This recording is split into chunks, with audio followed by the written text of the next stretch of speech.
Bonjour et bonsoir à tous. Que Dieu vous bénisse dans vos maisons. Aujourd'hui, un peu donc partager mon colo. Il y a dimanche, partager au Penja et coller les bisous quatre na communauté, mutumogote à l'engagement de Makambo. Parce que les Camboyoyo, comme les bisous na kati na communauté ya nini ya réveil pour dire que non batu surtout bazali na droit do ya kobunda contre bamakambo oyo ya mabe ezali kopase na kati ya RDC. Donc ya muna mutu azali kopresente banini argument na contre Bamabey Oyo, ils allaient passer dans la RDC. Personne va donc à Moutmota Kouki Mane Kondima, Bamakamon, bêtise. Tu as vu que Bisso, communauté na Bisso, Tolinga, ko partager, bêtise. Mais pour donner donc la solution, donc, Botopia Kate. Pour dire que ma commis, malheur à celui qui se confie à l'homme et puis n'a osé donc que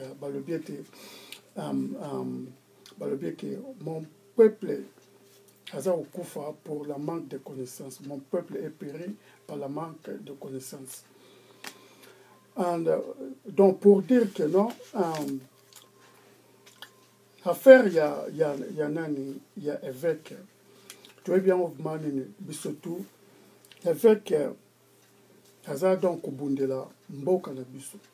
Biso nous surtout, tous appelés Kubundela, notre patrie, pays na biso, RDC.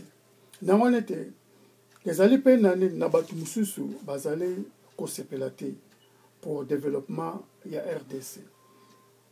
Batu mususu, balinga rate, balinga bolamu to ya ba congolais te ba misusu balinga ba congolais ba misusu pe balinga ba congolais te ba misusu balinga RDC te ba misusu pe balinga ba congolais.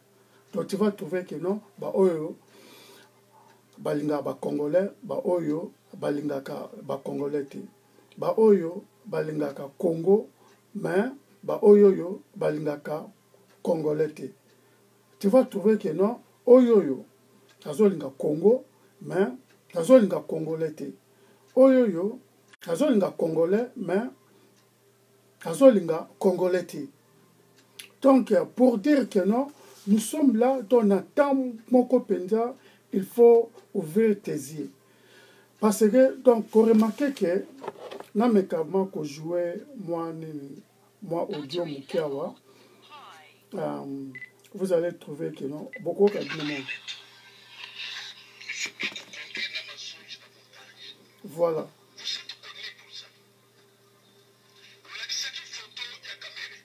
Voilà. Bon, partagez s'il vous plaît. Voilà.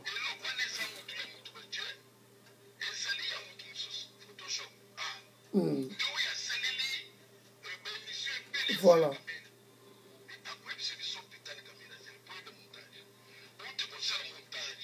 Montage toujours.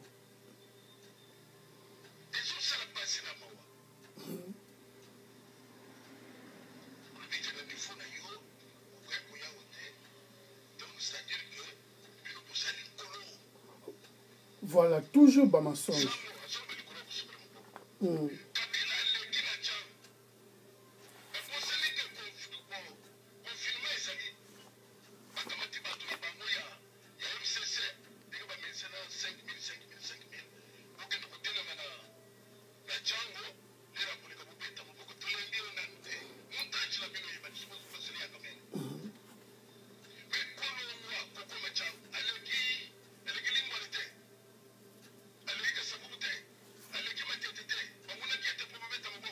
Voilà, bon partage, s'il vous plaît.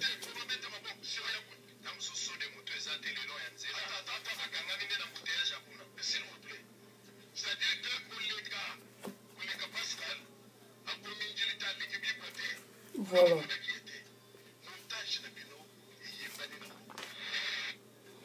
Montage toujours.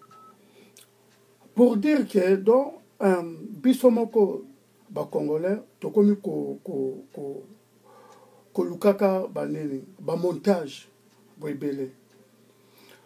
Ko ina mutu. Luka mutuana, trouver nene mutuana, lobela mutuana.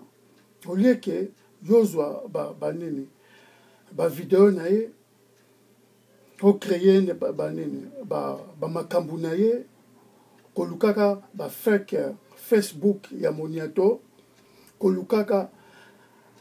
Les gens qui font tout cela, baza toujours ba chrétiens. Moi, je condamne le christianisme dans la RDC. Je condamne dans l'idéologie dont il y a des chrétiens congolais. Nous avons des chrétiens sorciers. Des chrétiens qui abusent la réputation dont il y a des Moussus. Des peureurs, des peureurs. Bazo banga ko confronter mutu face à face koloba na mutu boy que non makambu na yo je n'aime pas ça.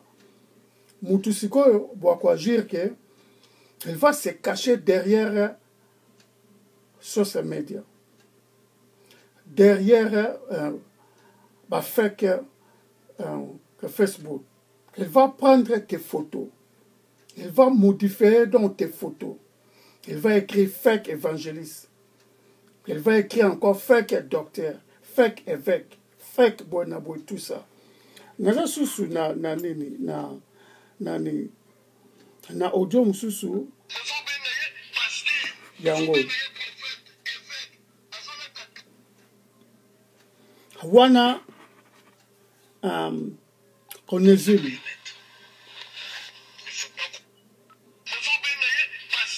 Voilà. Voilà. Moutali Kolobana, c'est prophète Onésime. Onésime azali donc mwana oyo bautikati na RCK. Azali koloba bamakambo ya nani ya Evekawa ndenge moko vraiment ya mabe. Na wana te Taza penza donc couper sa réputation voilà.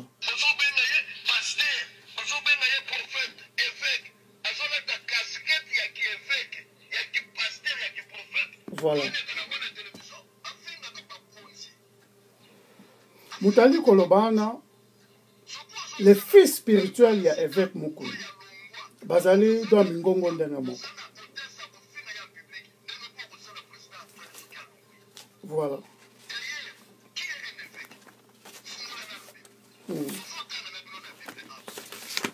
Voilà. Il y a lobby. On va regarder dans la Bible 1 Timothée.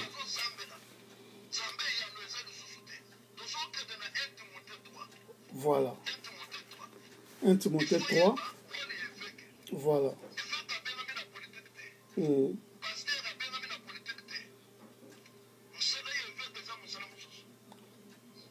Alors, 1 Timothée chapitre 3.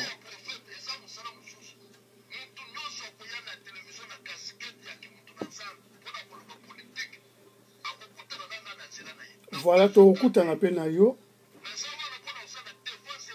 Voilà.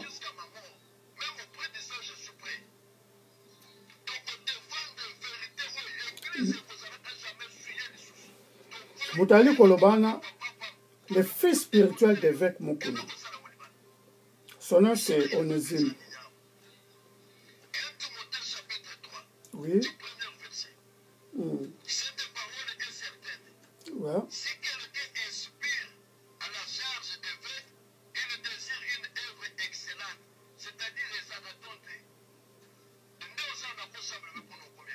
Voilà.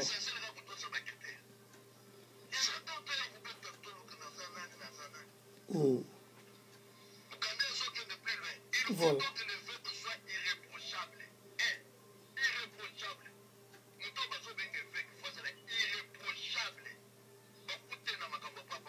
Voilà.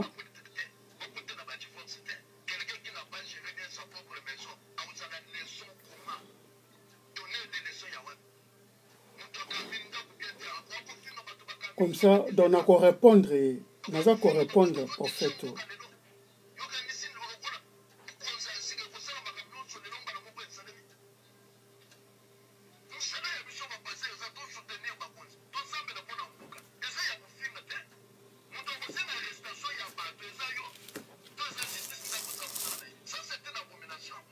Voilà. Donc, Mutoyo, Aouti Nene, donc au développeur, Azale, donc comme on est prophète, on est un fils spirituel, il y a avec Mukuna. Maintenant, hier, Azale ko condamné avec Pascal Mukuna. Parce que pourquoi? Bon, aller koloba bona tout ça. Hier, bon, à Pessi, Bilema, il y a banene, évêque. Mais, à se limiter, na passage biblique moko. Alors, que non, 1 Timothée, chapitre 3. Nali nangope awa, atangi 1 jusqu'à 2, j'espère.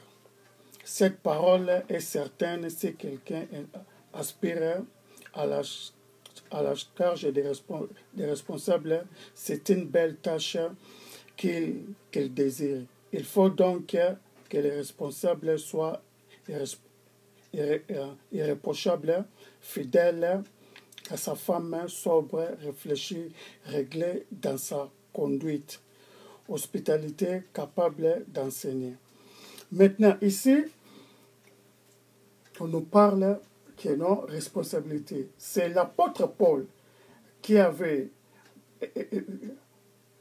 à Komelaki, apôtre Timothée. À propos, donc, il y a responsabilité. Pourquoi Awa va mentionner Kaka évêque? J'ai fait un peu, moi, analyse, parce que évêque, bibliquement parlant, il y a aussi le mot épiscopos. Épiscopos, c'est le mot grec. En français, il épiscopat, épiscopal. Épiscopal, est là qui est né, surveillant, ou un pasteur. Le mot épiscopal. Parce que il y a un mot épiscopas. Épiscopas, c'est grec. Parce que parti où comment on a grec. Parce que tout s'est passé au milieu là. Comment on est hébreu. Comment on a grec. Épiscopas. Épiscopas. Épiscopas. Traduire en haut dans latin. Il y a un de épiscopal. Qui signifie aîné, surveillant. Évêque, c'est aussi un surveilleur. Nous allons surveiller. C'est normal que non, avec beaucoup de responsabilité, oyo n'allez ko recadrer, nanindeko prophète Onésime. À propos, il y a déontologie pastorale. Parce que dans il y a déontologie pastorale, on voit responsabilité, il y a évêque comme un surveillant. Mouto oyoyo, azali ko surveiller. Donc, c'est bien sûr que non, évêque Mukuna doit aussi surveiller RDC. C'est son responsable, yako loba vérité. Ndengazali donc loba wana. Wana, quand il y a déontologie pastorale, nazali ko raconter neko Onésime. Le mot évêque, il y a épiscopas, na répété. C'est là qui traduit épiscopal, qui signifie un surveillant, ou bien un aîné, mukolo moko. doyen ou bien pasteur. Parce que biso tokenda directement na banene ba argument do ya mike bona non évêque azali surveillant aza oyo kazali donc ko surveiller ko kengela esika ekolo. Donc ce sont devoirs, ce sont responsabilités. Déontologie. C'est sa déontologie d'évêque. Étant qu'un évêque, il doit parler comme un archevêque, un coutinot. C'est aussi dans le rôle dont l'évêque Koloba, comme un cardinal Ambongo, il parle beaucoup là. C'est le rôle de surveiller, un surveillant. Mutoyo, azali ko surveiller quelque part, comme sentinelle. Azali ko kengela. Amoni doit miyibi balingi bakota boy. Il faut sentinelle, aloba, aganga, abeta flèche. A utilisé un moyen pour défendre le pang oyoyo. Azali ko surveiller. Je ne trouve pas que non, dans le cas de la déontologie pastorale, pourquoi pas un évêque ne peut pas donc s'exprimer lorsque son pays est en danger. Si l'évêque ne s'exprime pas, donc c'est-à-dire que non, il n'est pas donc l'évêque. Il y a aussi donc des pasteurs là qui soutiennent aussi qui soutient donc bazali pour soutenir banane voleur. Maintenant rôle mususu ya nani ya évêque na acte chapitre 20 verset 17. Nous lisons maintenant de Miletus, il a envoyé à Éphésie et appelé les anciens de l'église pour venir à lui. Maintenant, l'apôtre Paul, à Kaboli, na Éphèse, Éphésien, ils ont la province quelque part, côté grec, il y a Turquie. Maintenant que non, on a envoyé des évêques là-bas, comme des pasteurs.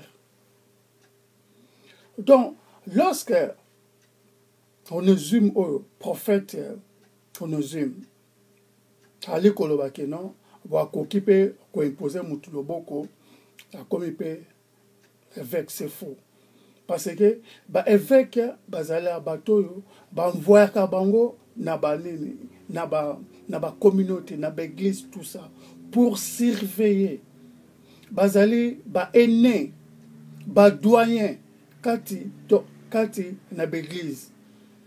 Dans mon été, on voit qu'à Bango donc quelque part, qu'il peut être donc un responsable, il y a un groupe, il y a une église quelque part, tout consort. Il y a un des rôles, il y a un évêque. Et puis, Babandaki, il y a ce limité dans 1 Timothée chapitre 3, mais va continuer sur l'acte des apôtres chapitre 20. Verset 17. On nous parle aussi des évêques. L'apôtre Paul a envoyé des évêques. Et c'est limité qu'à Wanati. Philippiens chapitre 1, verset 1. Paul présente la lettre à tous les saints en Christ. Jésus qui sont à Philippe, avec les surveillances et les diacres. Donc, on a envoyé donc, des surveillants comme des évêques, comme donc, des évêques. Et puis, diacre. Il y avait groupe des évêques. Dans cette époque-là, on n'utilisait pas des pasteurs, mais On utilisait des évêques comme des surveillants, comme des aînés. Ba oyo baebi liloba koleka ba diacre, koleka batu mususu. Na wana nde babandaki ko utiliser bango. Maintenant, ye mwana mobalo Onésime aza koloba ke non o évêque ya koki ko imposer mutu pe akoma pe évêque, je ne sais pas dans quelle manière, parce que tu ne peux pas devenir un évêque seulement comme ça. Non, loba évêque yaneni ya mo église na yo, bo évêque ya ndenge wana bona, mais un évêque qui est reconnu yo koki ko commissaire évêque te. Il y a des conditions pour être yo commissaire mutu évêque. Donc, wana na mukanda na Philippiens chapitre 1, verset 1. On nous parle toujours des évêques, bazui ba évêque, donc bazui ba diacre, na mokonzi na bango évêque. Ba placer bango na l'église pour conduire les églises, pour conduire les églisiers. Donc, c'est-à-dire, donc, l'ancien, l'ancien, donc, c'est-à-dire l'évêque, tout ça, non. L'ancien, ce n'est pas seulement un évêque. Un évêque, c'est aussi un surveillant ou un pasteur. Parce que, il y a un mot épiscopal. Oyoyo, il y a na grec, babengango, épiscopas. Episcopos. Episcopos, va traduire en gros épiscopal. Épiscopal qui signifie aîné. Donc, mukolo nabiso. Et puis le sous ou surveillant. Mutu oyoyo, azali, kokenge la biso. C'est l'évêque. De déontologie, il y a pastoral, 4 l'évêque. Nous allons un peu recadrer Onésime. Oyo, vous allez contredire le rôle de l'évêque. Je ne suis pas pour contre, mais donc, nous avons une analyse concrète. Dans le cas de la déontologie pastorale, on voit l'évêque comme un surveillant de tous les membres de l'église. Un surveillant des diacres, parce que dans Philippiens, ils ont envoyé les diacres dans l'évêque. L'évêque comme Mokondi, il y a des diacres. Mokondi, donc il y a des membres musus. Voilà dans Philippi. Tu vois? Maintenant, c'était donc l'apôtre Paul qui avait envoyé donc les surveillants Kuna comme des évêques. Parce que les mots wana boutina épiscopas, les mots grecs, na wana ba traduit yango na latin ou comment babengango épiscopal. Et puis en français ndesko babengango ba évêque ou bien aîné ou bien surveillant. Mais dans originalité nango elle a qu'ici aîné ou bien surveillant. Tu vois? Tu ne peux pas dire que non, oh non, évêque, bonabo, tout ça, non. Évêque, c'est un surveillant. Mutu oyo, azali ko surveiller nene Mangomba. Je suis en train de recadrer prophète Onésime oyo, bon, kayebi déontologie pastoralité. Yangwani naza ko recadrer comment déontologie pastorale fonctionne. Nabi que dans Congo, les gens, comme un pasteur dans n'importe comment, tout ça. Moi, donc, j'ai mon temps pour devenir je suis maintenant, et puis na vandi na banque, il y a vandi na banque, il y a appel, ce qui peut appel donc, na yebi kuzute. Là, il y a appel, na vandi pe na banque, dans ce temps, il y a kolanda makambo na nzambe pe na tangisaka pe ba pasteur ebele pe misu pe na format pe ebele. Ya wana to nazali ko encadrer.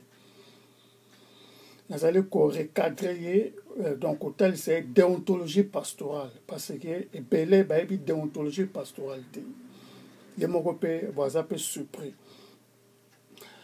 C'est pourquoi que dans Actes des Apôtres chapitre 20 verset 17 on nous parle que non on avait envoyé banane ba évêque na Éphèse pour surveiller, pour enseigner, pour encadrer les membres des églises.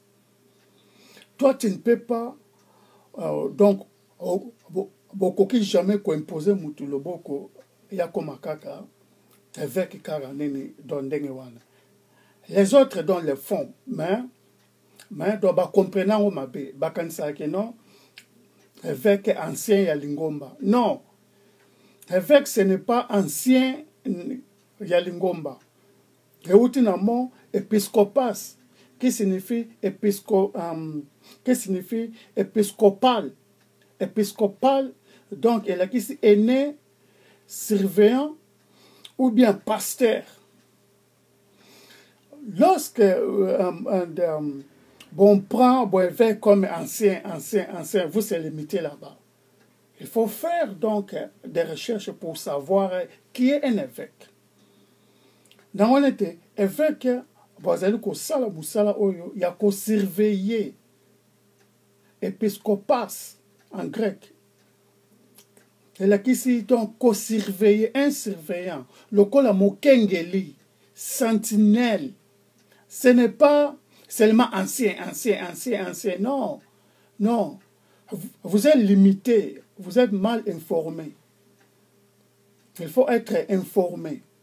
Maintenant, dans le cas de déontologie pastorale, épiscopas, le mot grec, qui signifie surveillant, aîné, aussi pasteur, mokengeli dans la lingala. Mokengeli, yabisika nyonso. Na wana comme mokengeli, na mukanda ya nini? Ya Philippiens, chapitre 1, verset 1. Binodo bukanga makaka na 1 Timothée, chapitre 1 Timothée, chapitre 3, verset 1 à 2. Évêque, botande ba komi responsable. Non, bozo ke ni musika te. Ya wana sikoyo, nazo ke na bino sko musika l'enseignement. Évêque, kazali mutu oyoyo.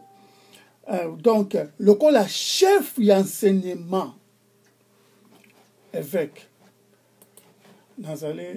Donc, évêque, c'est aussi un chef d'enseignement parmi groupe local aussi. Ou bien groupe national, chef. Je dis bien chef. Il peut enseigner des pasteurs. Il peut enseigner donc des trucs là, tout ça. Na enseignement oyo na page nanga ya Facebook. Les appels déjà kuna. Évêque azali chef d'enseignement. Azali ko enseigner même ba pasteur. Bon, maintenant il est prophète nani. Onésime. Il y a ali kolobaki non. Akoki pe nene donc ko imposer mutu nene mutu nene loboko mutu akomi pe évêque, c'est faux parce que mutu yo kaza de ko enseigner yende il faut imposer loboko si tu as donc complété déjà les enseignements. Donc c'est évêque qui enseigne les pasteurs. La définition, na kati ya déontologie pastorale, na mot oyo épiscopas, mot grec. Ya lingala te, bakoma Bible na lingala te, ba traduisant des Bible na lingala na français. Il faut qu'on kende na originalité nango. Yangwana, je vous conduis maintenant na originalité. To comprendre déontologie, ya évêque. Est-ce que okoki ko imposer mudloboko ko ete ya comme évêque ou pas? Yangwana to na za vous expliquer. Ben évêque na bino oyo do bo imposer na maboko na l'église. Ancien yo imposer ne loboko. Te ancien yangwana évêque, c'est faux. Ancien ça signifie évêque te. Évêque est outil dans mot grec. Dans mot grec, il a qui s'y kaka ancienneté. Vous êtes limité. Le mot grec, bakoki kozwa nzungu. Tout le monde obiso to benga nzungu. Bon, na grec bakolo ba nzungu. Maintenant nzungu, les signifie na trois mots neti nzungu, lutu, fourchette. Na nzungu do yango moko boko benga nzungu. Donc tu peux dire que non passer na nzungu bakoki nini donc passer yo fourchette ou bien nini ba passer yo dans yango na mot grec et puis na hébreu. Na wan il faut ko kende sigo na nini na mozindo. Est-ce que évêque la kisika ancien obino bo imposaka maboko wana bo komisa bango ba nini ba bishop? Non. Et outil na mot épiscopas qui signifie épiscopal. Épiscopal qui signifie aîné. Obino do boloba ancien wana. Aîné donc avant église. Avant bino boya église, c'est aîné d'abord. Neti aîné do ya libota. Avant bino do bobotama. Aîné na bino azali. Ya wana nde évêque. Maintenant que no yo botami yo saskone donc comme benga ke non na bota aimé na bota ne mwana na biso do ya liboso ya libomodo ya mama na biso. Est-ce que ça a un sens? C'est ça qu'il est en train de dire. Na koki pe nene ko imposer moto nene loboko va komi pe nene bishop, c'est faux. Bishop nde akomisaka prophète, pasteur, tout ça. Quatre églises na bino, si on t'avait imposé dans la main, dont tu es devenu dans bishop, c'est faux. Parce que le mot, ils allaient mal appliquer l'interprétation na biso. C'est pourquoi que nous avons difficile il y a quoi interpréter le texte biblique. Oh te, molumo santu, ndeye wanande, ndeye baolakisanga. Non, ce n'est pas mal. Mais il faut qu'on ait dans la recherche pour yeba qu'est-ce qui se passe là-dedans. Ne soyons pas donc limités. Donc, il y a un passage belé, il y a évêque. Biso don tokanga makara na moko. 1 Timothée, chapitre 3, verset 1d. Donc, le rôle, il y a évêque. Non, ce n'est pas ça.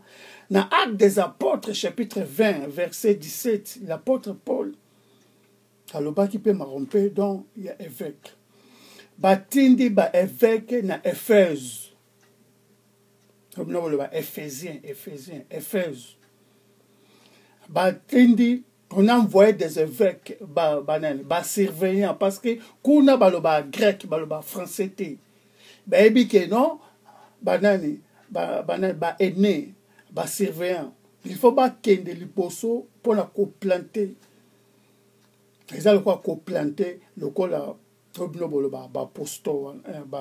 apostolat, tout ça. Évêque, un chef. Na mot, il y a épiscopas. Na originalité, il y a mot évêque. Et là, qui c'est chef d'enseignement. Chef Oyo, il a enseigné. Donc, enseigner à pasteur, enseigner à tout consort là, enseigner à prophète, c'est l'évêque. Yoko qui jamais nous kolobaki non église n'a bimisa évêque, yomoko pasteur, c'est faux.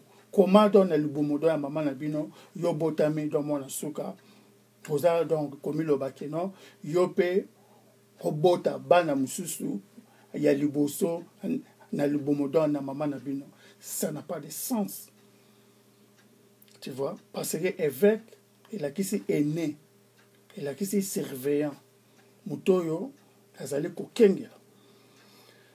Maintenant, dans Philippiens chapitre 1, verset 1, Paul présente la lettre à tous les saints en Christ Jésus qui sont à Philippi, avec les surveillants et les diacres. Batindi a présenté banani, surveillants comme les évêques. À tous les temps, tu vois dans les mots surveillant. Quand la Bible, il y a ici évêque. Donc, épiscopas, côté wana, parce que la Bible, comment en grec, comment en hébreu. Il faut donc que traduire. Côté il y a grec, l'andelango, l'andenge il y a grec. Côté donc interpréter originalité nango. Hébreu, l'andelango pe hébreu pour et puis ça moins sens. Il y a une explication nango. Donc, dans les épîtres pastoraux, donc, les Philippiens, donc, Bachakipe, Banan, Bansien, quand na Philippi, Boebi, donc, pays wana, donc, na Philippi, donc, apôtre Paul a bandakipe, quoi envoyer pe batou, bakende, quoi envoyer banani, badiacre, banani, bevêque, na badiacre, bevêque lokola, chef, y a enseignement, pour na enseigner, kuna, condidon, y a badiacre, kuna, enseigner, prophète, enseigner, pasteur, tout ça. Et ça là, moussala, y a évêque. Tu vois? Maintenant, dans les épîtres pastoraux, Paul parle à des reprises des qualifications des anciens comme dans des évêques et des évêques. Ceux qui considèrent comme les dirigeants de l'église locale. Donc, dans 1 Timothée, chapitre 3, versets 1 à 7. Wanande baye donc koloba, vie privée, il y a responsable. Oyoyo azui responsable, il y a quoi enseigner tout ça. Ce n'est pas basé sur matière, il y a cause à l'évêque, non. Il y a le bossonano, évêque, basé aîné, la parole de Dieu pour enseigner, oyodo tikali, enseigner, pasteur, enseigner, onde évêque, bishop. Tu vois? Bon, on se plus loin, archibishop, comme archibishop Coutinho, on se plus loin. Ce n'est pas dit que non, yo prophète, yo comme il s'appelle une église na opé, archibishop, parce que n'a prophète, n'a ko imposer bishop, ko imposer pe archibishop. Comme que non, ne Coutinho, yo ko nene ko imposer archibishop pe Coutinho pe loboko, boa komi pe nani archibishop, ou bien bo imposer pe nani batu pe maboko ba komi pe banani ba bishop, ba archibishop. Tout ça c'est faux. Tu vois? Maintenant que non, dans mon canal sous il y a 1 Timothée. Il y a 1 Timothée dans le chapitre 3. Timothée était le fils spirituel d'apôtre Paul. Nous connaissons tous dans l'histoire. Timothée, voit kaka kokoma donc responsabilité ndengwanate sans accord mokoboé et pesa melake. Il faut donc comprendre l'être dans le livre. Lorsque tu lis un livre bakomango na ba référence ebele point ebele, mais lettre bakomango na ba point mukie. Ici, c'était la lettre d'apôtre Paul à Timothée, comme son fils unique, et son fils spirituel plutôt. N'angolete, à combien Timothée que non, il faut prendre donc responsabilité. Net yo mwana mukie. Il faut koyeba que non, kokoma évêque ou bien responsable quand l'église, il faut responsabilité boy, responsabilité boy, responsabilité boy. Parce que les disciples de Jésus-Christ, babandaki ko prêcher évangile, il y a selon Ancien Testament. Tu vois? Maintenant ici, l'apôtre Paul parlait aussi à propos de la responsabilité de l'Ancien Testament. Si tu vois comme roi David,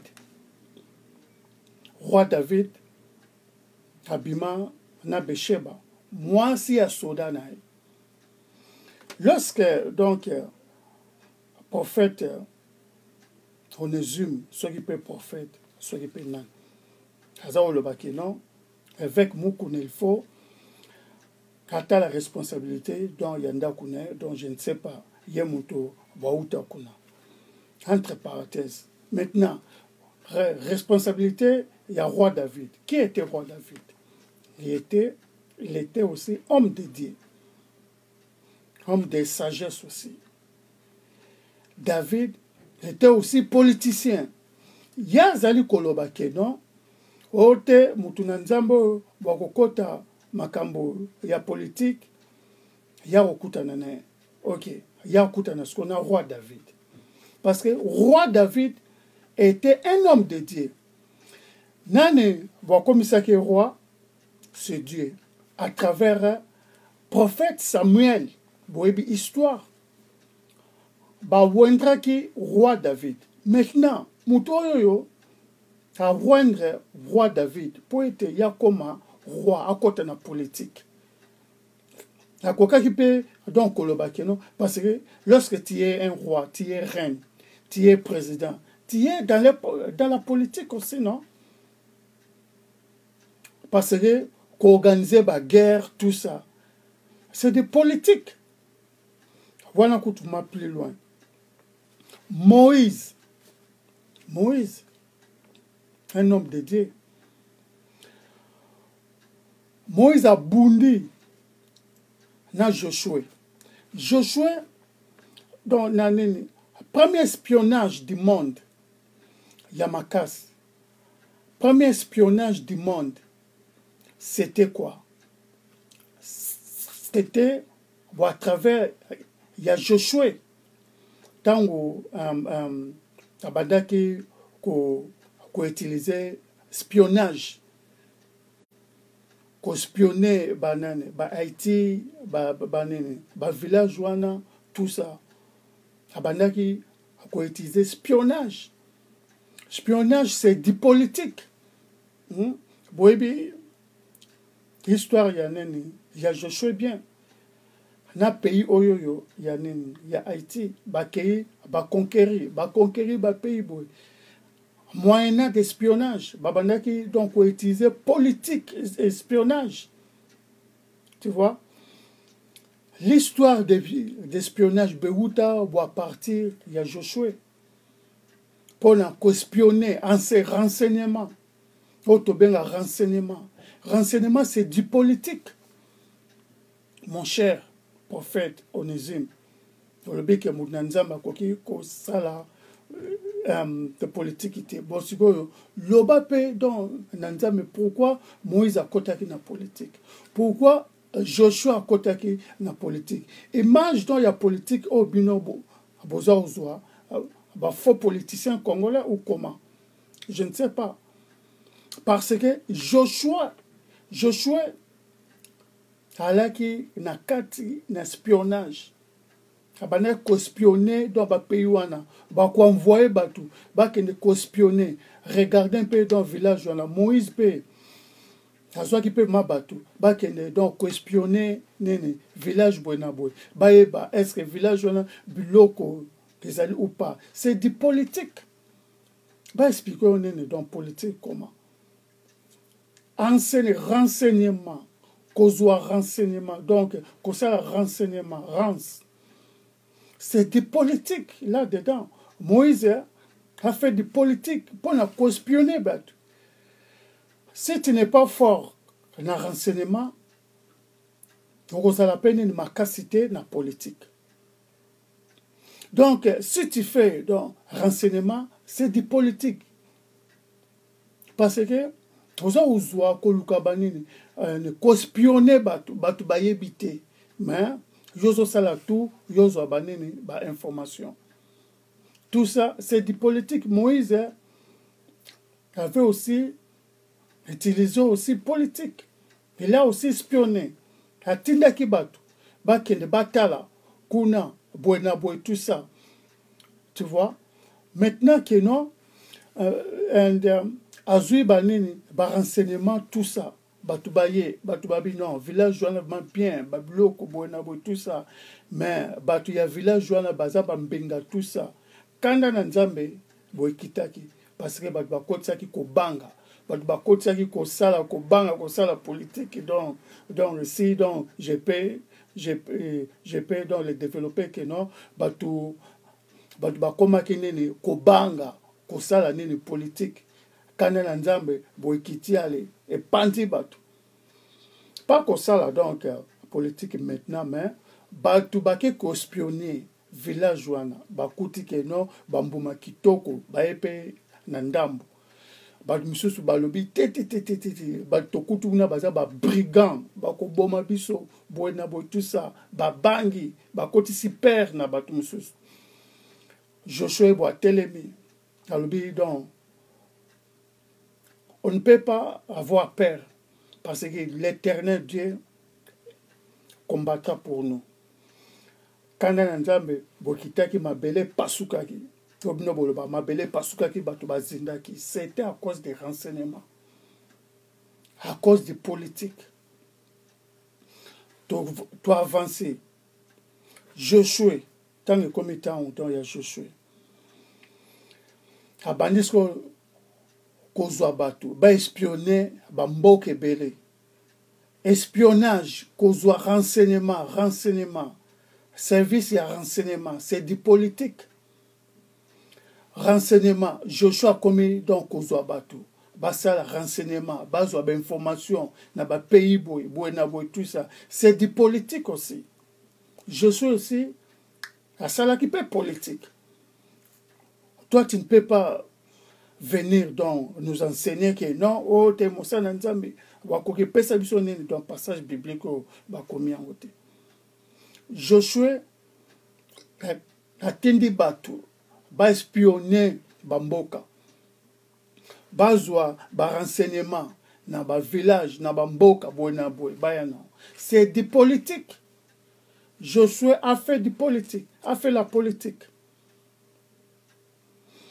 Tolingi to batangisa makoma na bandeli no na recadrement nano, il y a déontologie pastorale qui est avec. Maintenant que Josué a fait aussi politique, espionnage, renseignement, batu bakeye, espionner, bona beaucoup, tout ça. Espionnage, mususu bakenda ki ba yibi biloko. Moi village mukie, ya nini, ya Haïti, et beti donc ban Israël. Josué, il a pleuré. Aleleli nanzambe, mutu ya politique, aleleli donc nanzambe. Je suis Boteki, un homme de Dieu, non? Onction oyalaki na je suis. Est-ce que les allez et pas non? Non, je suis Boatelemisinini, Sanzana Moy. Tu vois? Maintenant que non, pour dire que non, un homme de Dieu est capable, il y a aussi là, bah métier nyonso.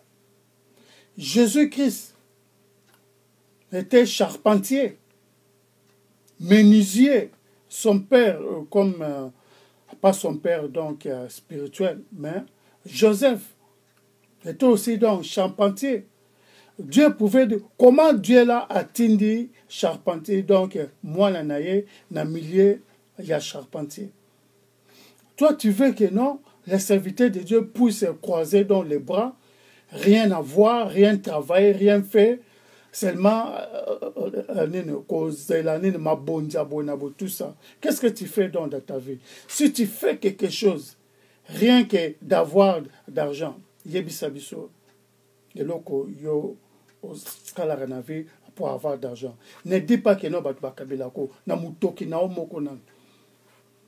Bakabelio dans ndenge mususu. Maintenant que non, na mutoki na. Laisse bon parle dans mutoki na opime okeyo zongi. Qu'est-ce que tu fais? Tu vois. Maintenant que non, pour dire que wana bon explication, il y a 1 Timothée, parce que dans l'explication qui ont bien été. David, roi David, va rendre na roi. Va rendre na prophète Samuel. Comme un roi, c'est-à-dire tu vas t'impliquer dans des politiques. Yamboka nao. Comment roi Mumba, va occuper na politique te, roi ngo ba bundarate, ba roboma binut. C'est pourquoi que le roi doit s'impliquer dans la politique. Histoire, il y a roi David, le Pesakabiso nini, explication, et belé comment Dieu pardonne ses serviteurs. Roi David a bimi na Besheba. Besheba. C'est-à-dire les 7 sources. Beersheba. Sheba, c'est 7. Et 7. Chiffre 7 en hébreu. Beer, c'est la source. Donc, 7 choses. 7 sources. Succès. David a bimi na Beersheba. La femme de son militaire. Ce militaire a abomié. Mais Dieu lui appelle toujours. Nzamba bana toujours kobenga roi David, l'homme selon mon cœur. Est-ce que yo bengama l'homme selon mon cœur? La présence de Nzambe. Na wanete ndaku ya David. Yo ali koloba non. Ce qui donc tu es fait comment irresponsable, irréprochable, tout ça. Maintenant, roi David va reprocher combien de fois? Prophète Nathan a rapproché roi David. Dieu, Nzamba Pesi, roi David et prophète Nathan, message. Akende Koloba na David. Prophète Nathan a rapproché, ote, va reprocher, pour tout ça, ote, ndaku na emoko, azo kamba mabe. C'est bon, maintenant, ndaku, il y a roi David. Explorons un peu, tout explorer ndaku, il y a roi David. Nakati, il y a ndaku, dont il y a roi David, basebele, nandaku na yo. Nakati, il y a ndaku, dont il y a roi David, moi nanae. Leki ya mwasi ya nani ya Absalom ba dévier na mwana ya mwasi mususu do ya David. Donc mwana mbanda a dévier mwana ya nani ya mbanda nae. Ndaku ya roi David. Explorons place que yo lingi donc condamné ndaku ya avec mukuna maintenant sikoyo to rapprocher to qu'est-ce Nandaku ya roi David tokota na kati. Roi David mwana nae ya mwasi ba dévier na mwana nae mususu ya mobali. Roi David ndaku nae mwana nae Absalom abomi mwana nae mususu. Ndaku ya roi David mwana nae Absalom takomi ko bengana papa nae roi David. Abotole bokonzi. Ndaku ya roi David azwi mwasi ya nani ya militaire na Besheba aboti na mwana esuki kaka wana te abomi lisusu na militaire na esuki kaka wana te mwasi na wana kosala avortement forcé. Tu vois, roi David na kati ya ndaku ya roi ya nani ya roi David tala banini ba désordre na ndaku na mwasi na abotoli mwasi ya militaire na azwi militaire na wana abomi azwi susu na mwasi wana wakomaki na zemi mwana na mwasi wana avorté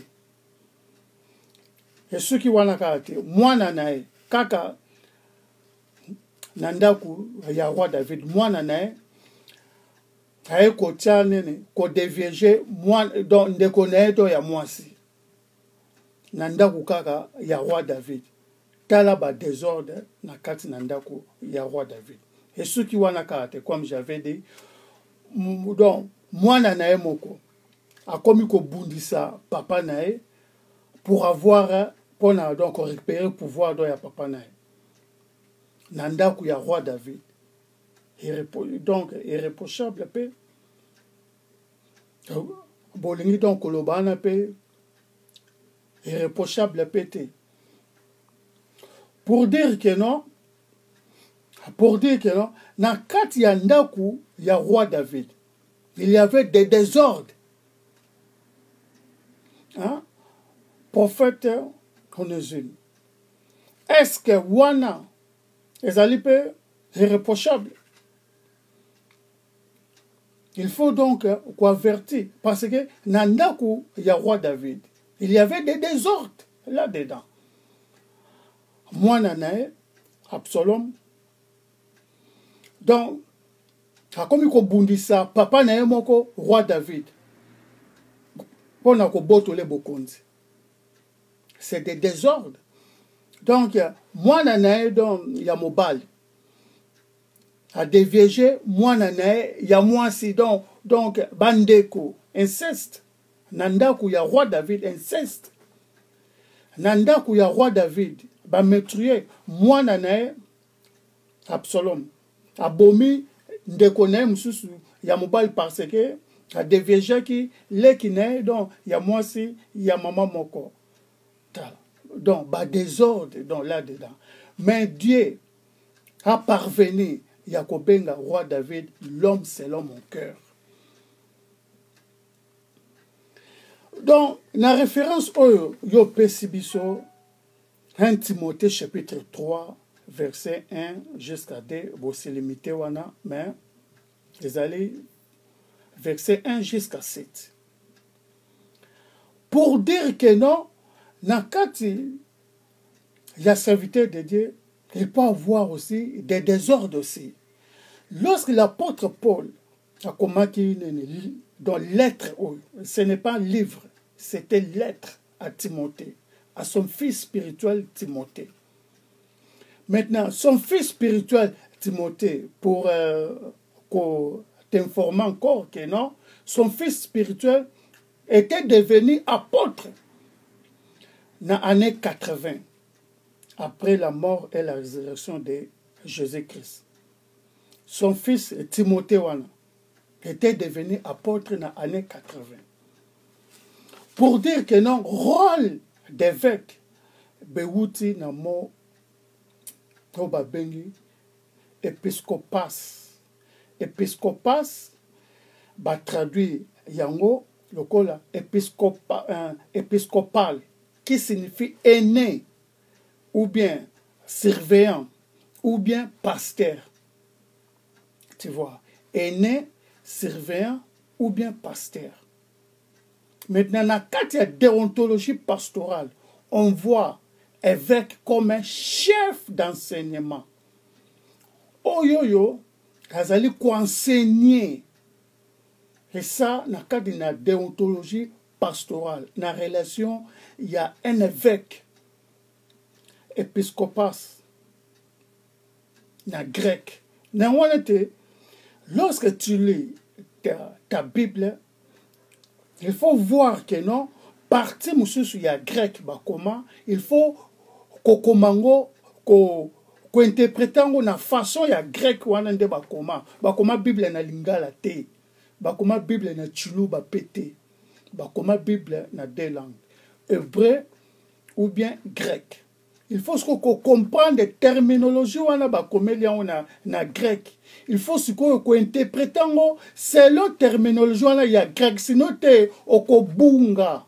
Ya wana tu vois que non, les gens prêchent la mwanza.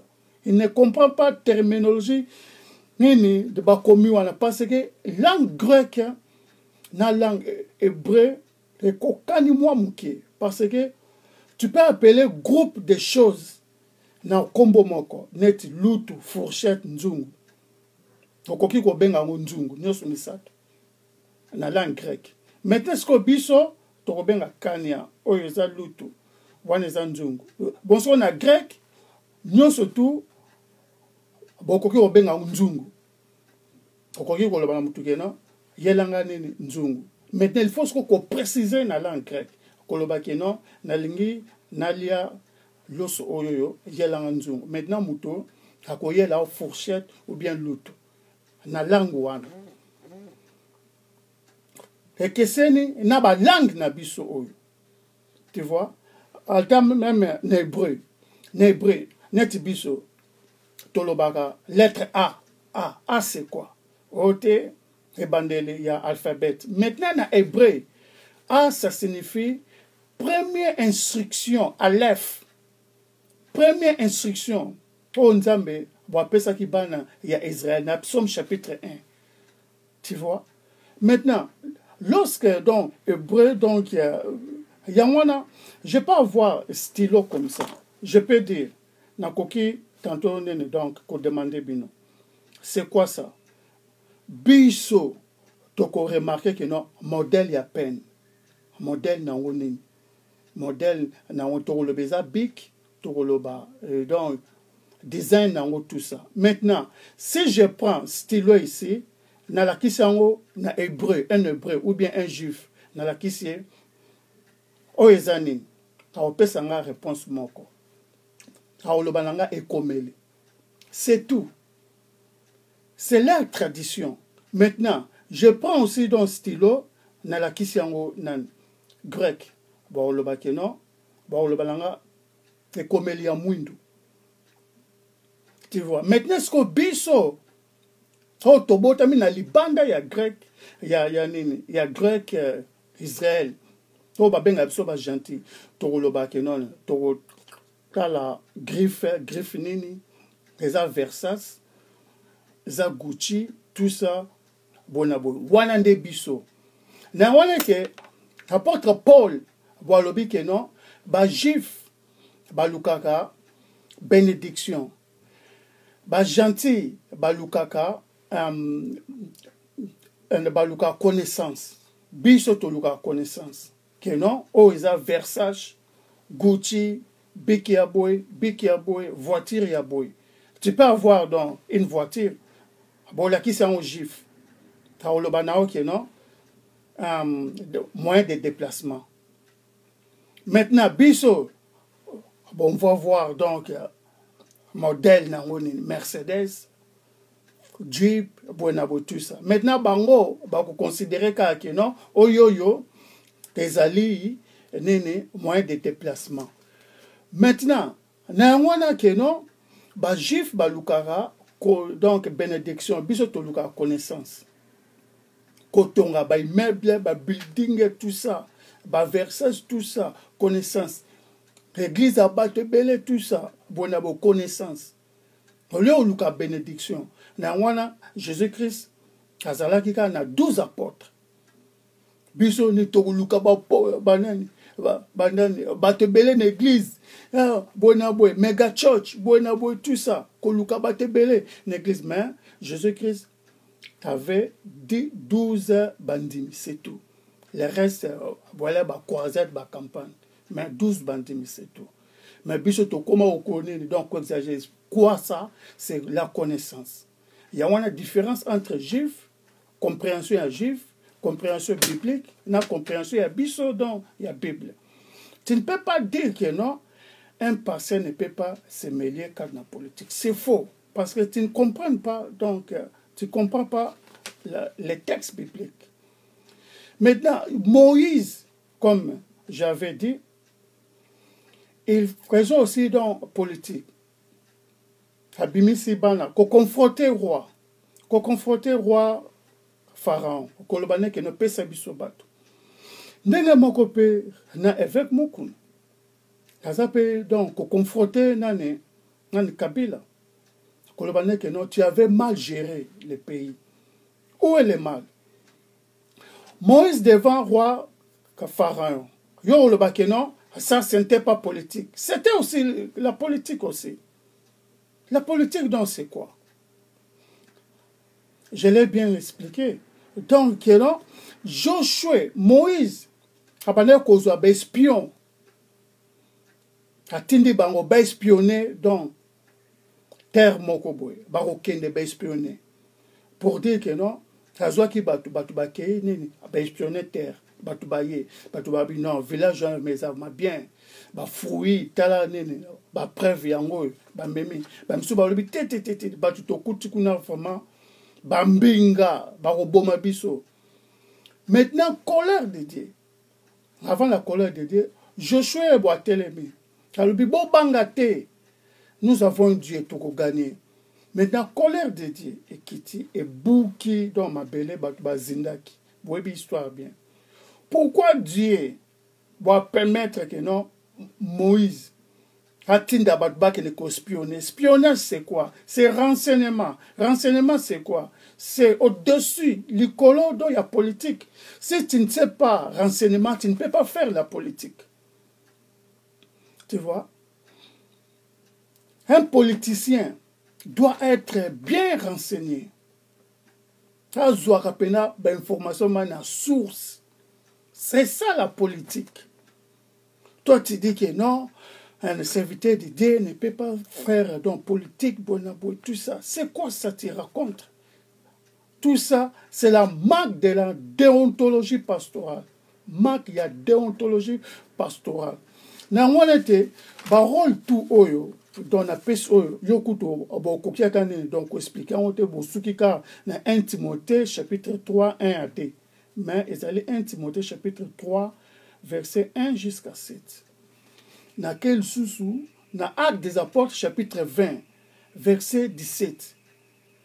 Bengi banani, bevek, bansien kakato biso tolobaka, ba ene, parce que namo épiscopas, oyo, donc ba traduit en épiscopal, et la kisi ene, mwana ya liboso.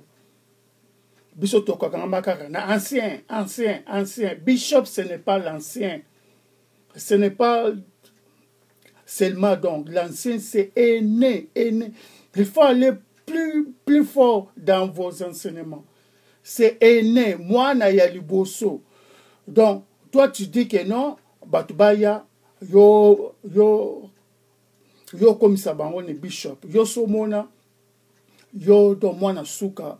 Ya libomo ya mama na bino kozolo bakino yo faut bota mwana ya liboso na libomo ya mama na bino. Nonsense. Ça n'a sens. Le mot évêque et la qui est né surveillance ou pasteur. Soit aîné, soit pasteur, soit surveillant. Mo kengeli. Maintenant, quand la déontologie pastorale, la relation, il y a mon évêque, ça signifie chef d'enseignement, C'est lui qui enseigne, c'est lui qui est chargé, il y a quoi enseigner banan, pasteur, quoi enseigner banan, donc diacre, nga kisa ke non, na acte na Philippiens na Philippe kuna Paul présente donc l'être na ba seigneur surtout il y a Jésus-Christ ba oyo ba laki na nini na Philippi a présenté bango ki ba oyo baza ba enseignant ba oyo ba diacre donc ba enseignant donc ba surveillant ba translate donc Philippiens chapitre 1 verset 1 on nous parle dans donc les surveillants c'est-à-dire na grec ba comment qu'on a grec ba comment qu'on a grec ba comment qu'on a français té na chuluba té ba comment qu'on a grec que non ba surveillant bazali ba diacre et bazali donc ba diacre té bazali banane ba évêque ba chef ya enseignant donc ba chef ya ba diacre pour na kotangisa ba diacre kotangisa bino nyonso tout pour devenir des pasteurs et c'est le mot évêque ou bien bishop. Si dans vos églises, baza ko imposera dans n'importe qui, oh t'es ancien, le quoi là ancien, et là qui s'y peine la Bible, bah comme il ancien. Non, ce n'est pas ça. Ancien oh bah ben la Bible, et là qui s'y est né. Moi na ya liboso, net une église boye, plantation d'église bishop. Babandaki donc utiliser ndenge wana plantation de l'église pas seulement donc des apôtres seulement mais aussi des bishops aussi. Ba planter bishop. Ba ke dans na Philippi chapitre 1, Philippiens dans chapitre 1 verset 1. Ba planter bishop. Après ba ko planter ba diacre. Bishop, surveillant et les bishops et les diacres. Les mots surveillant épiscopas na grec ndela kisi ene yangwana nde diacre nani évêque yangwana donc il y a un surveillant ndela kisi nani diacre nan évêque ou pasteur peut aussi bakoki pe nene na ko benge pe évêque parce que na déontologie pastorale ça berger Kazali ko berger bateau. Tu vois? Maintenant, ancien ou évêque, ancien wana balobaka, elaksaka aîné. Moi na ya liboso, quand une église na bino, vous avez déjà pasteur. Mais comment les pasteurs là consacrent donc a commis donc consacrer ba pasteur? Comment pasteur a commis consacrer bana liboso? Ça n'a pas de sens. Néanmoins que non, il faut aller dans l'originalité. Si une église, pasteur a coquille qu'on consacrer diacre té, bishop té, ça ne peut pas se faire. Les allées manquent, il y a déontologie pastorale. C'est bishop. N'est a coquille qu'on consacrer pasteur. C'est en grec. Il faut qu'on zonga penza na muzindo. Explication yo. Les alinini. Maintenant, dans 1 Timothée chapitre 3, dont on explique maintenant, quelqu'un aspire à la charge des surveillants ou bien évêques. Il désire une noble tâche. Par conséquent, un surveillant doit être au-dessus de tout reproche. Le mari d'une femme, tout ça. Donc on explique aquí. Ça arrive aussi. Nanda quoi pasteur, il y a aussi des désordres, comme j'avais expliqué. Nanda il y a roi David. Il y avait des désordres. Bien aimé, des désordres sérieux. Donc, roi David, si il était maintenant comme Congolais, ou bien Angolais, ou bien Congolais de Brazzaville, Mbele Penda, n'a habité, Mbele Batouba, Kima dans l'église, si roi David était comme Moutuya Lingala, lorsque j'ai dit dans Moutuya Lingala, Congo à Kinshasa, Congo à Angola, Congo à Brazzaville, Bissonde. Si roi David était congolais, Mbele Batouba Kima dans l'église, Mbele Batou dans Bandimela Kaite, parce que tala nanu mosale na nzambe mobima abimi na militaire donc na mwasa militaire ne azwi militaire na akati ye mutu abomi ye ou bien akati ye mutu donc je ne sais pas abomi ye roi David abomi militaire ne abotole mwasi yango aboti aye susu kosala susu avortement susu mwana kufi esuki wana kaka te bana na ye mosusu inceste na kati ya ndako ya mosala na nzambe inceste mpenza makekekeke wana bimi na mwana na ye bwa devioge mwana na ye mosusu bwa mwasi donc bamama na bamama grand guerre bitumba na ndako ya mosala na nzambe esuki wana kaka te mwana na ye akomi koluka kobotole pouvoir Absalom landa papa mbangu penda butu ma papa mbangu penza ni koluka ma visa mbangu kokima na ndaku ya mosala na nzambe yoka reprochable toko reprocher ye tu vois pour dire que non mais nzamba ye kobenga roi David l'homme selon mon cœur seulement Dieu nzambe nde ayebaka baker ya bato. Toi tu ne peux pas venir nous convaincre que non ôtez rôle évêque bona tout ça il faut que zinda papa malembe zinda dans la muzindo dans ya écriture pour être dans yo comprendre biso 18 ans na ba kelas je l'appelle na supportant na ba kelas na ngonete na mukanda ya Tite chapitre 1 verset 5 jusqu'à 7 on nous parle aussi aîné mais il ajoute la capacité de réprimander l'enseignement faux. Donc, pour dire que non, l'évêque, les alliés rôle oyoyo, les alliés très nécessaires. Bouepil Soussou, na kansil yanissé, na 325, après et la résurrection de Jésus-Christ. Na kati ya kansi yanissé, bayaki ko reconnaître rôle ya évêque na kansil la kisi na gouvernement évêque kaza mutu oyo il faut kaza la paix attaché kadi na gouvernement comme politique toyebi gouvernement eza basé na politique.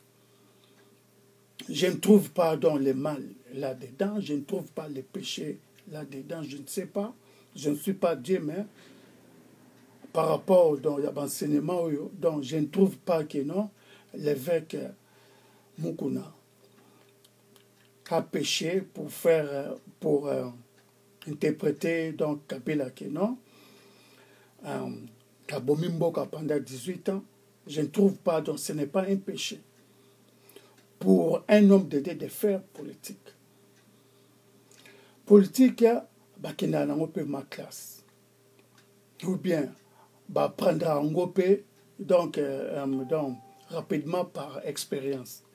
Nous avons des mécaniciens, oyo, yekola donc mécanique, sans kokende na école. À Monikaka, avant na garage, na mécanicien, ti, mécanique. Mais pourquoi pas politique? Makamuna Nzambe, combien de gens baza donc qu'on prêchait dans la parole de Dieu par l'inspiration du Saint-Esprit. Baza est belé. Donc, c'est pourquoi que non, bon, ce n'est pas mal donc d'avoir que non, avec Mukuna bozali kolobela Kabila oyo abomi RDC pendant 18 ans, tout ça, ce n'est pas un péché. Toi, donc, on résume, tu viens, donc, tu nous dis que non, évêque, Bonabo, tout ça. Non, non, non. Homme de Dieu a le droit de faire tout. Même Jésus-Christ, à Botamaki, Nanda, où il y a charpentier. Yemokope, Kazalaki pe charpentier. Jean de Baptiste, alobi na roi Hérode. Okoki kobima na mwasi ya ndeko na ote. Eza mabe. Est-ce que ce n'était pas une politique? Abandaki kolobela na roi Hérode. Roi Hérode, tika kobima mwasi ya ndeko na o. Donc ce n'est pas bien. Tu vois? Il faut donc dénoncer. Il faut koloba. Les pays, ils allaient kokufa, kozinda. Si, donc, on ne parle pas, toi tu dis que non, donc, justice sur Yawapi, dans le Congo. Si, donc, tu attends donc, la justice donc, du Congo. Okozela. Il faut donc qu'on dénonce la vérité. Avec Azane donc Koboma Mutute. Azane Koloba na Munoko. Que non, Kabila. Abomi biso nous surtout nous sommes conscients. Toebi que non, Mokane Koufi pendant 18 ans. Batu bakondi to konda na RDC wana. Ba souffrance na RDC wana. Yo kanisi RDC ka Kinshasa ka lembelembe. Ou bien ne m'a tongé dans ce tout. Non. RDC est un mounene. Il y a au Saranate. Tambola na RDC Mumba. Côté Moussousou, il n'y a pas de l'eau. Courant koutou doa, baye ba ango koutouté. Ba robinet, baye ba ango koutouté, baye ba ango koutouté. Donc, moi j'étais donc quelque part là, na RDC. Donc, je l'ai demandé, baebi ni courant, baebi ni quoi, ni robinet de la maille. RDC, donc, ce n'est pas seulement Kinshasa. C'est pour dire que non, politique et pékisamité, na serviteur de Dieu. Baumbu, Nanzambe Bele, basala politique. Kati na Bible, ba Moïse, Abraham,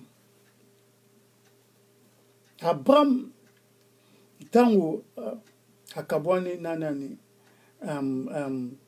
séparation, donc ce n'est pas dans la division. Tango va séparer naneve na Lot. Après ayoki ke non bakei ko menacer Lot. Abraham va kenda ki abundi. C'est aussi, donc ça fait partie aussi de la politique. Néhémie, Azalaki surveillant. Et Abandaki, donc au travail, nanani, na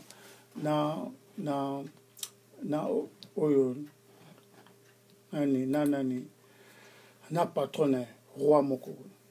Azo salati, ayoki eko. Sango Keno, Mireille, il y a Jérusalem, Clôture Nangwan et Kouy.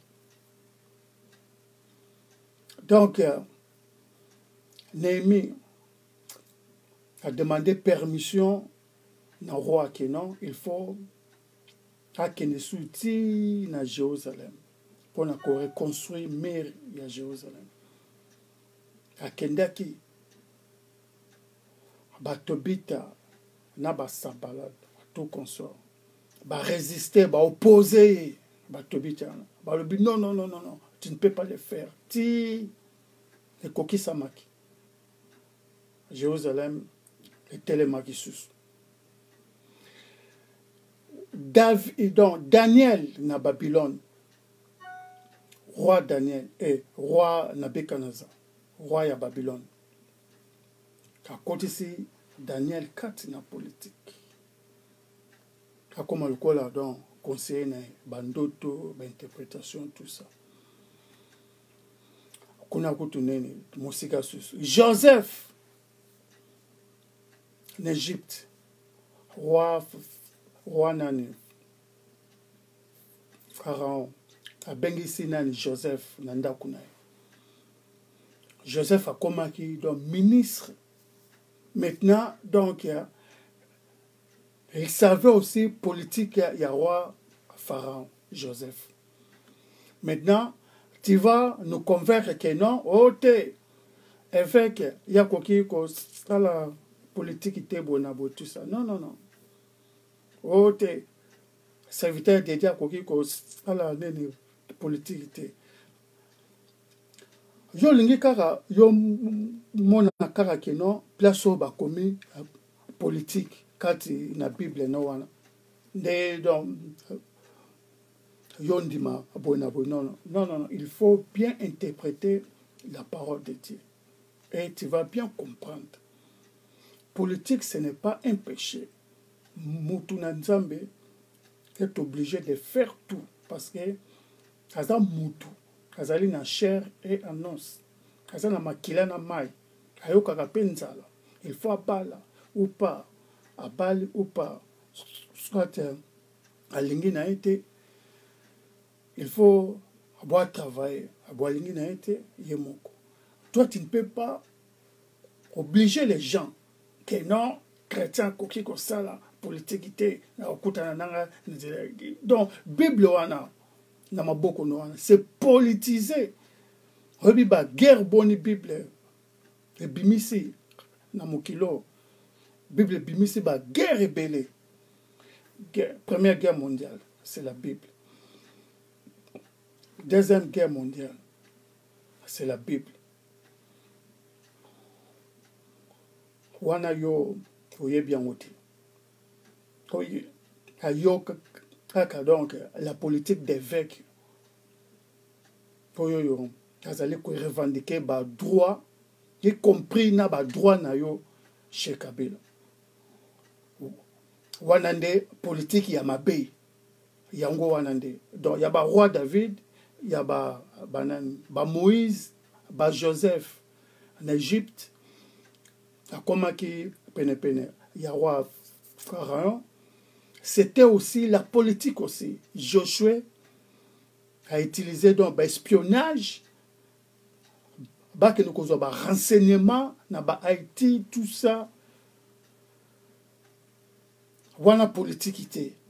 Parce que renseignement, vous allez le couleur politique. Un bien politicien doit être bien renseigné. Voilà donc politique. Tu vois, il faut bien interpréter donc la parole de Dieu. Que Dieu vous bénisse. Au revoir.